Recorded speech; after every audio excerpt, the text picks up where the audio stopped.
The big game is fast approaching, but wait, you still haven't got your tickets. You've spent hours searching, but you're still confused about ticket prices. Time to stop searching. Visit ticketcompare.com. We compare ticket prices for all the popular leagues and tournaments for you. We work only with the most trustworthy sites, so you can have peace of mind when buying your tickets. Compare prices, buy tickets, get to the game. Ticketcompare.com. Buying tickets made simple. Saying thank you. All right, next time on. Just got laughed at, saying thank you. Sorry about that. Oh well. Sean, 37 games into the season, long season, hard-working season. Is it fairly safe to assume there's going to be a party atmosphere, and deservedly so for you and the players on Sunday? Well, I don't know what the fans will bring, but I would imagine there'll certainly be a positive atmosphere. It gives the players a chance to sign off in the correct fashion. We've done very well all season. We want the players to continue that. Obviously, a substantial blip last week at Arsenal, where they played very well, to be fair. And, it was the first time our players had nothing to play for in that sense. The work had been done. Now there is something to play for in a different sense. Last home game, fantastic fan base that, we want to finish with a win.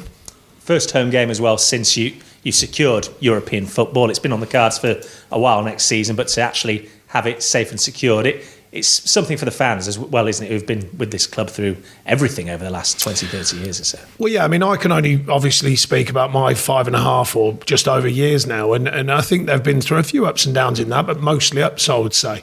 And we've kind of collected a sort of modern fan base, if you like. So when I got here, I'm thinking around 11,500-ish to 12.5, depending on the games, etc. People were following us, and now we're more or less full houses over a season, which is fantastic. So I think there's a lot of respect for the fan base here, and it's always been there, and they've backed us, and I think it's difficult to do, and they've backed us through some ups and downs, particularly in the Premier League. Tough spells in the Premier League, but they've stayed behind the team, and I think that's a really important factor, and it gives the players more freedom to go and play, and they deserve a lot of credit for that, because it's not easy, especially when expectation changes, to stay in your belief that this is a team that will give you everything, and it's a team that will work hard for everything they get, and I think they've done that, and they've backed the team, so we want to finish off properly. Look, there's no doubt it's a tremendous achievement getting Burnley to where they are right now. But what sort of different challenges will European football pose? Well, we'll wait and see. The obvious fixture side of things. A slight difference in the start time for pre-season. Sort of 5 or 6 days. We're not going to go too mad with that, because the players still need a break, both mentally and physically. We'll wait and see. I think we're open-minded about the challenge. There's certain people I can rely on to get an opinion on the challenges that come your way. We know about player trading. That'll be interesting, and see what we can do on that side of things. Logistics, we don't know that yet, obviously, for when wait until the fixtures come out. So we'll wait and see. But we've taken on all the challenges that have come our way. I think we've adapted to and been flexible thinking within. So we'll look to do that again. And aligned to all that, the good news keeps coming with Johan Berg Gudmundsson signing a new 3-year extension this morning. How pleased are you to have that locked up? Yeah, really pleased. I've mentioned many times in these scenarios that, we try and be open with all of our players, with their agents and with the players about their contractual situation. I think we're doing well with it. We're respectful in the sense of what we can do as a club. And he's another part of that. But we're very pleased. Had a very strong season. We saw a lot of good things in his last season. He'd had a couple of spells injured, and that was unfortunate. But we saw his progress that he was making, and this season he stepped up again. And of course, it's another good sign of what we're trying to achieve by keeping our best players.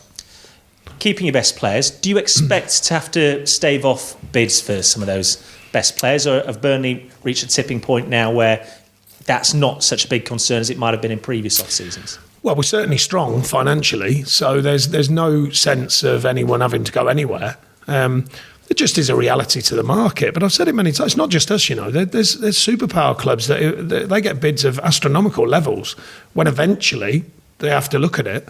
But we are in a position where it would need very, very big offers to even consider us losing any players at this moment in time, and that's because of the diligence of the board, myself as manager, to keep the club run at a good level. The payback for that is that we are in a position to do that.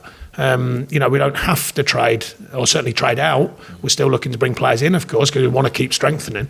So that's the good side of making sure the business runs properly. The other side is it can be a challenge getting players in because we all see the finance that's needed now to sign players. So finding that balance is a tricky thing, but that's what we look to do. When you reflect on this season, there's been some tremendous highs. What would be your one standout moment? Well, I think the obvious one is starting the season down at Chelsea and winning that game. I think no one gave us any chance in that one. I think that the season's work is the biggest thing, but also 5 wins. 5 wins is really difficult to do that in the Premier League, and the players deserve enormous credit anyway, but certainly in that period, because we'd come off the game at the back of, including a cup game, I think it was, not winning in 12. So to put 5 wins together and then push back into the European or more clarity. We've always been around it, obviously, but to give it that real clarity that it was going to happen, I think that's a tremendous thing. And then lots of good things along the way. Player development, some of the players who have moved forward this season, that's really pleasing for me and my staff, to see individuals move forward within the team unit as well. So lots of good things. And when you look at the Premier League on a more broad level, as one of 20 managers, who's the standout manager and performance this season? Well, Pep's the obvious one because of, I think the challenge of every manager has a big challenge, whatever way you look at it, whether it's finance, squad, losing players, getting players, etc., injuries, decisions, all sorts of different challenges along the course of a season.